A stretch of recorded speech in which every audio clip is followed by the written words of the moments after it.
விநாயகர் ஆசிரமத்தில் உள்ள ஒரு மரத்தின் உச்சியில் ஏறி உற்சாகமாக விளையாடிக் கொண்டிருந்தார். திடீரென பூகம்பம் வந்தது போல அந்த மரம் ஆட்டம் கண்டது. கணப்பொழுதில் அந்த பெரிய மரம் வேரோடு சாய்ந்து கீழே விழுந்தது. விநாயகர் லாவகமாக தரையில் குதித்தார். மரத்தை சாய்த்தது யார் என்று கோபத்துடன் மரத்தின் அடியை உற்று நோக்கினார். அங்கே ஒரு மிகப்பெரிய எலி தன் கூரிய பற்களால் மரத்தின் வேர்களை கடித்து குதறிக் கொண்டிருந்தது.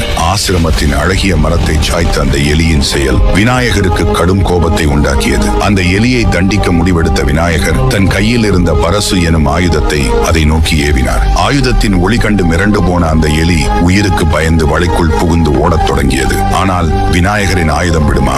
எலி பாதாள லோகம் வரை சென்று பதுங்கிய போதும் பரசு விடாமல் துரத்தியது. மூச்சு வாங்க ஓடிய எலி வேறு வழியின்றி மீண்டும் பூமிக்கு மேலே வந்து விநாயகரின் திருப்பாதங்களுக்கு முன்னாலேயே வந்து விழுந்தது. விநாயகப் பெருமானின் அந்த திவ்ய ரூபத்தை நேருக்கு நேராக பார்த்த அந்த தருணம் எலிக்கு ஒரு மாற்றம் நிகழ்ந்தது. அதன் பழைய நினைவுகள் மீட்டெழுந்தன. அது விநாயகரை வணங்கி, ஐயனே, நான் சாதாரண எலி அல்ல. முற்பிறவியில் நான் ஒரு கந்தர்வனாக இருந்தேன். சௌபரி முனிவரிடம் பெற்ற சாபத்தால் தான் இப்படி எலியாக பிறந்து திரிகிறேன். என் தவறை மன்னித்து விடுங்கள் என்று மன்றாடியது. எலியின் கதையை கேட்ட விநாயகர் மனம் இறங்கினார். கந்தர்வனே, முனிவர் கொடுத்த சாபத்தை என்னால் மாற்றவோ அல்லது முழுமையாக நீக்கவோ முடியாது. நீ இந்த உருவத்திலேயே சாபத்தை அனுபவிக்க வேண்டும் என்றார். எல்லி சோகத்துடன் தலைகுனிந்தது. ஆனால் கருணை கடலான விநாயகர், கவலைப்படாதே, நீ முன்பு என் மீது கொண்டிருந்த பக்தியை நான் அறிவேன். எனவே உனக்கு ஒரு உயர்ந்த அந்தஸ்தை தருகிறேன். இன்றிலிருந்து நீயே எனது வாகனம். உலகம் எங்கு என்னை வணங்கினாலும் என் வாகனமான உனக்கும் அந்த மரியாதை கிடைக்கும் என்று அருளினார். விநாயகரின் கருணையை கண்டு நெகிழ்ந்த அந்த எலி